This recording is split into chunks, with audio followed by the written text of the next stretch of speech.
finally I received this book today and I've been waiting for it for quite some time now, but maybe it got delayed due to lockdown and slow services in various states.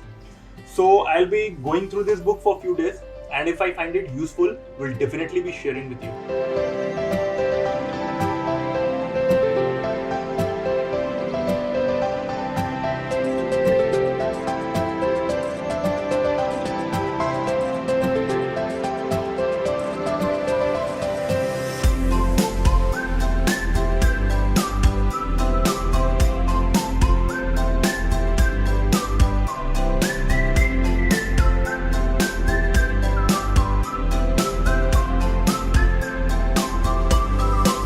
So I was going through this book, Repertory Expert, that I received few days ago, and this book was couriered to me by Dr. Shanu from Kerala, and I found the book very useful, especially if you are preparing for AIAPGET or UPSC exams. So here are my thoughts on the book and why this book can be your go-to book for repertory, and we are starting right.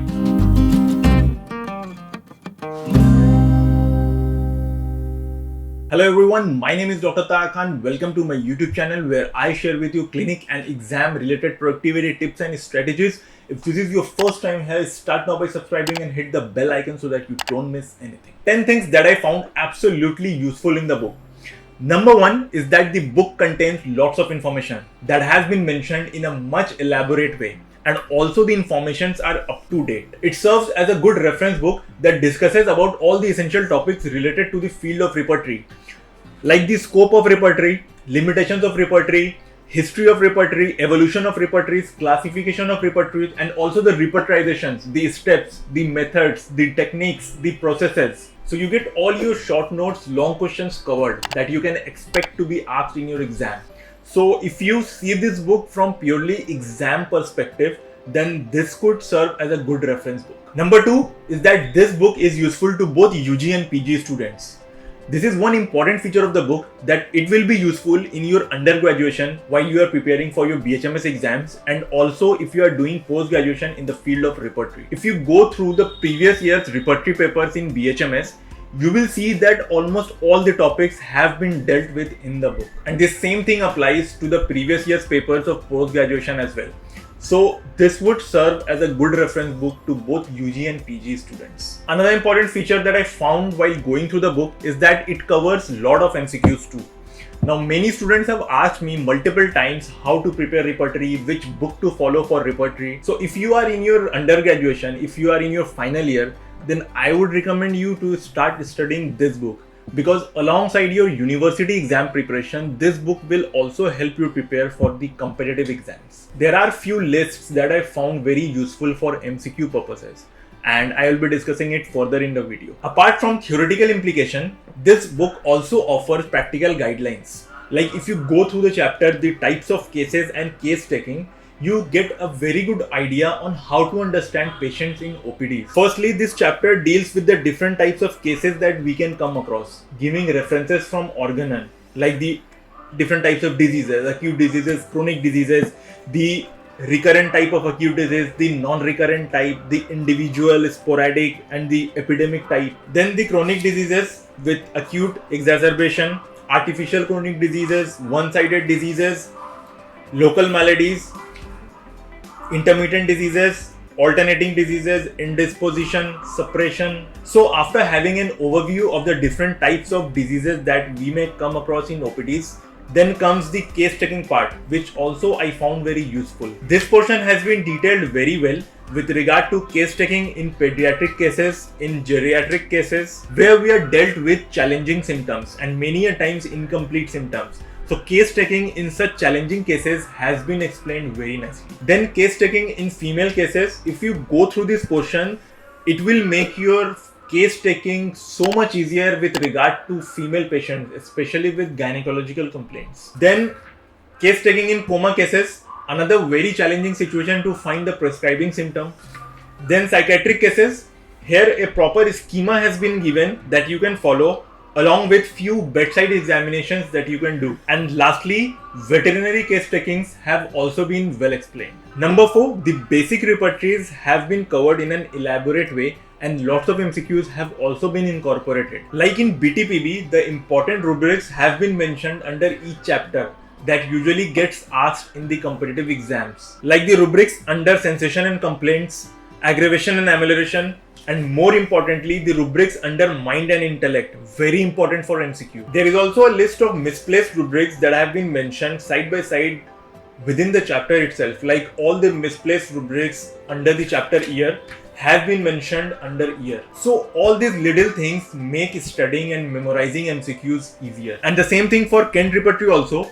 All the different editions, the number of remedies, the publications, the typographies has been very well and clearly mentioned. A good detail for studying UG and PG has been provided, like the different chapters, the arrangement of rubrics, then arrangement of sub-rubrics. Another very useful thing is this thing, the single remedy rubrics under the chapter Mind in Kent's Repertory.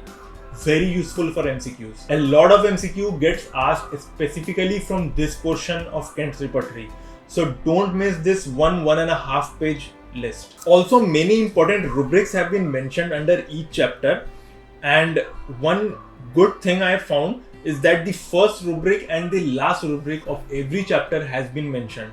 So this thing might come very helpful while preparing for MCQs. Similarly, in BBCR, everything has been covered, from the different editions, the number of medicines, to plan of construction, philosophical background, and here also important rubrics have been mentioned under each chapter. There is a list of mind rubrics in BBCR that are not found in Kent's Repertory as main rubric. So this list might be very helpful for preparation of competitive exams. Point number 7. The small repertories and computer repertories have been dealt in a much better way. The authors have claimed that the book contains a review of more than 84 repertories and more than 13 computer repertories, which I think is not false. The book actually has a lot of repertories. Also, in computer repertories, you will find much detailed information. Plus, the more recent computer repertories have been included. And even for these small and computer repertories, the different editions, the number of medicines, the gradations have been mentioned, which is important for MCQ solving. And the philosophical background, the plan and construction, the features, the limitations, these things have been mentioned, which are useful for UG and PG students. And I don't think currently there is any reference book that has mentioned so many repertories in a single book.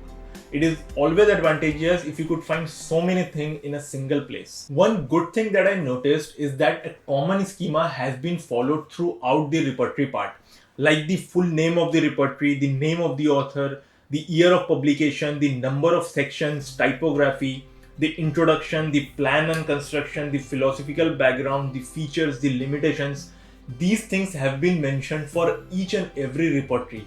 And this order has also been maintained throughout the book. Important rubrics under each chapter have been mentioned wherever possible and required. Towards the end of the book, there is this really awesome thing by the name Repertories at a Glance, which has listed every possible repertory that are important to be known with all its essential details, like the name of the repertory, the year of publication, the author, editions, number of remedies, typography, all these things given in a table format, and this is extremely useful for solving MCQ. When I was preparing for MD exam, I had to make this list because you get so many MCQs from just this portion. So if you are preparing for AIAPGET, then this is a must-read list for all the applicants. Lastly, as mentioned by the authors, almost every repertory that has been mentioned in the book has been verified from the source book itself. Referring to the original manuscripts is in itself a very huge task, but it eliminates the possibility of error. So these were the 10 things that I found useful in the book. Personally, my recommendation is you can absolutely have this book, and it would serve as a good reference book if you want to study repertory from the beginning. Means while you are in your final year or BHMS. And this book would also help you in your BHMS or university exams, your PG, like if you are doing post-graduation in repertory, and also help you prepare for competitive exams. If you got any question, put it down in the comment section, and I'll put few details of the book where you can buy and few other details down in the description below. Let me know how you like the video, give it a thumbs up if you liked it, share it with your friends, and I'll see you in the next.